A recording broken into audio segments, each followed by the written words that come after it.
तुम मिट जाओ, मर जाओ, घर बर्बाद कर लो, मगर बीजेपी को रोको, क्योंकि तुम्हारी खबरों के ऊपर हम इख्तिदार का महल तामीर करेंगे। यही तो हो रहा है ना। हमारे ख्वाबों को चूकनाचूर करके कांग्रेस अपने इख्तिदार का महल तामीर करती है। हमारे बच्चों के मुस्तकबिल को बर्बाद करके इख्तिदार पर आते हैं। हमारे बच्चों को जेल में डालकर मुख्यमंत्री और वजीर बन जाते हैं। मुस्लिम इलाकों को पसमानदा रखकर अपने इख्तिदार की महलों को चमकाया जाता है। सच्चाई को बयान करना जहर है, तो मैं जहर पूरे भारत में फैलाऊंगा। जो तुमने किया है, तुमने हमारे बच्चों की जिंदगी में जहर घोल दिया है। तुमने हमारे मासूम बच्चों को बर्बाद किया है। सत्ता में तुम हो, मैं नहीं हूं। इख्तिदार पर तुम हो, मैं नहीं हूं। मुख्यमंत्री तुम हो, मैं नहीं हूं। वजीर तुम हो, मैं नहीं हूं। प्रधानमंत्री तुम हो, मैं नहीं हूं। मेरा हाल तुमने ये करके रख दिया। और जब चुनाव आएगा तो सब के सब खड़े हो जाएंगे एक साथ, पूरे जोकर खड़े होकर पुकार पुकार कर कहेंगे, असद की बातों में मत आओ, असद की बातों में मत आओ। अरे मैं तुमसे सवाल कर रहा हूं कि इसके बावजूद भी आप अपने वोट का कैसे इस्तेमाल करेंगे? मेरे अजीज दोस्तों और बुजुर्गों, यही तुम्हारी बर्बादी की दास्तान नहीं है। एक कांग्रेस के नेता ने मुझसे कहा था कि ओवैसी, तुम सारे भारत में फिरते हो, मगर मुसलमान तो हमको ही वोट डालेगा, तुम्हारी सभाओं में आएगा, खुश होगा, मगर फिर फिरा के हमको वोट डालेगा। मैंने कहा कि जब मैंने शुरू अपना काम किया है तो इंशाअल्लाह ताला शायद अगर मेरी जिंदगी में ना हो तो मेरी मौत के बाद तुम्हारा ऑफिस खाली रहेगा, वीरानी की निशान बन जाएगा इंशाअल्लाह ताला। क्योंकि तुम्हारे अल्फाज इस गुरूर को बयान करते हैं कि तुम समझते हो कि मुसलमानों के पास कोई अल्टरनेटिव नहीं है, मुसलमानों के पास कोई दूसरा रास्ता नहीं है। दूसरा रास्ता मजलिस का मैं तुम्हारे सामने पेश कर रहा हूं। आओ नौजवानों, आओ बुजुर्गों, आओ मेरी मां और बहनों, मजलिस को मजबूत करो तो आपकी अहमियत बढ़ेगी, आपके वोट की अहमियत बढ़ेगी। आप बताइए कि 480 करोड़ यहां पर दिए जाते और बमुश्किल इसमें से भी आधे पैसे नहीं खर्च होंगे। तेलंगाना में 1728 करोड़ रुपये माइनॉरिटीज का बजट है। और फिर अशोक गहलोत ने ऐलान किया, मैं देख रहा था बजट के डॉक्यूमेंट को, क्या कहा उन्होंने इस साल के बजट में कि मैं 3 माइनॉरिटी रेजिडेंशियल स्कूल्स बच्चियों के लिए बनाऊंगा, 6 रेजिडेंशियल स्कूल्स बच्चे और बच्चियों के लिए बनाऊंगा, 6 माइनॉरिटी बच्चियों के हॉस्टल बनाऊंगा और 8 गर्ल्स एंड बॉयज के हॉस्टल बनाऊंगा 125 करोड़ रुपए के। अब यहां से कोई कांग्रेसी मेरी बात सुनेगा तो बोलेगा, ओवैसी तुमने क्या किया तेलंगाना में? मैं तेलंगाना का मुख्यमंत्री नहीं हूं, याद रखो, ना मैं मेरा कोई एमएलए मंत्री है। तेलंगाना में मजलिस ने क्या किया? मजलिस ने वहां की सरकार को मजबूर किया और वहां पर 204 रेजिडेंशियल स्कूल हमने कायम किए।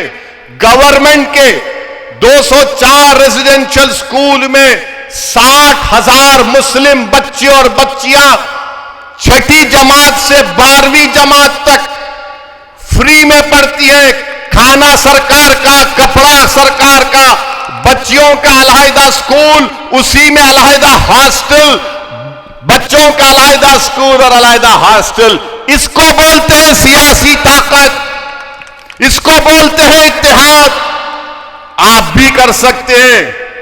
ये मेरे पास कोई जादू की छड़ी नहीं है। जादूगर तो ये लोग हैं जो जादू करके आपका वोट हासिल कर लेते हैं। मगर आपको बयान कर रहा हूं, बताइए आज आप बजट में कहते हैं हमने कर कर दिखाया। क्या कह रहे हैं कि 3 रेजिडेंशियल स्कूल बच्चियों के बनाएंगे।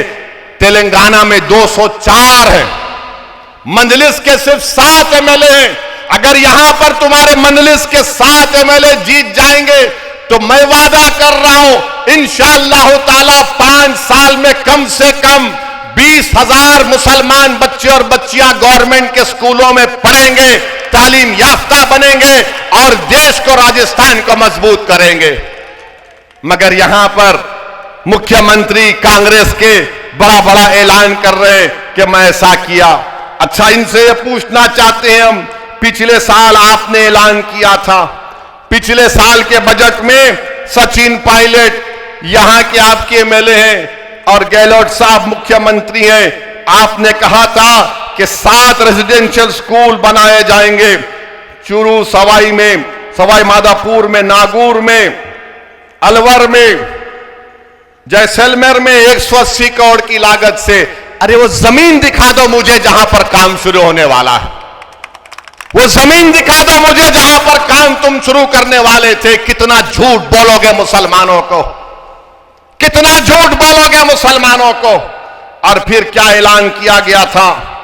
ऐलान यह भी किया गया था कि 3 बच्चियों के हॉस्टल बनाए जाएंगे गंगानगर में, भिलवाड़ा में, अजमेर में, बच्चों के लिए नागौर में, सवाई माधोपुर में, भरतपुर में, अलवर में 20 करोड़ से बनाए जाए। कहां बना रहे हो? जमीन बता दो हमको, बताओ कहां पर है।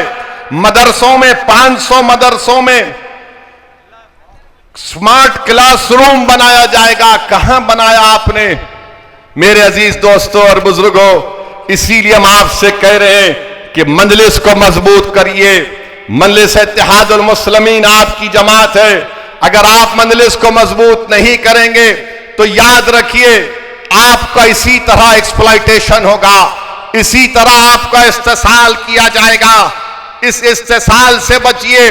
यकीनन बीजेपी को हराना, कौन नहीं चाहता कि बीजेपी को हराए? हराइए यकीनन बीजेपी को, हम भी साथ हैं। क्या तेलंगाना में 2014 का पार्लियामेंट इलेक्शन, 2019-18 का असेंबली और का इलेक्शन हुआ, क्या हमने बीजेपी को वहां पर नहीं रोका? कैसे रोका हमने तेलंगाना में बीजेपी को? 2014 के असेंबली के इलेक्शन में रोका, विधानसभा के 2018 में रोका और इंशाअल्लाह 2023 में भी रोकेंगे। मगर रोकते कैसा हमें सुनो आप, कैसा रोकते? पूरे भारत में मुसलमान मर जाता है बीजेपी को रोकने के लिए, तो हम तेलंगाना में हम मरते नहीं, हम जिंदा रहते हैं। जिंदा रहकर बीजेपी को रोकते और अपने आप को ताकत देते। 7 एमएलए जीतते हैं और फिर बीजेपी को रोकते भी हैं। मगर यहां पर क्या होता है कि नहीं नहीं प्यारे, तुम मिट जाओ, मर जाओ, घर बर्बाद कर लो, मगर बीजेपी को रोको, क्योंकि तुम्हारी खबरों के ऊपर हम इख्तिदार का महल तामीर करेंगे। यही तो हो रहा है ना। हमारे ख्वाबों को चूकनाचूर करके कांग्रेस अपने इख्तिदार का महल तामीर करती है। हमारे बच्चों के मुस्तकबिल को बर्बाद करके इख्तिदार पर आते हैं। हमारे बच्चों को जेल में डालकर मुख्यमंत्री और वजीर बन जाते हैं। मुस्लिम इलाकों को पसमानदा रखकर अपने इख्तिदार की महलों को चमकाया जाता है। मेरे अजीज दोस्तों और बुजुर्गों, मेरे गयूर नौजवानों, मेरी जबान से निकलने वाले अल्फाज अगर आपको कड़वी लग रहे हैं तो मुझे माफ करना। मैं लच्छेदार गुफ्तगू करने का, अल्लाह ने मुझे जब खड़ा किया है बोलने के लिए, तो भारत का पार्लियामेंट हो या फिर टोंक की सरजमीन हो, भारत की पार्लियामेंट में अगर बीजेपी के 300 एमपियों के सामने खड़े होकर अगर मैं कहता हूं कि भाजपा भारत के मुसलमानों पर जुल्म कर रही है, तो खड़े होकर कहता हूं कि बगैर किसी से डरे, क्योंकि मेरा यह बुनियादी हक है संविधान के तहत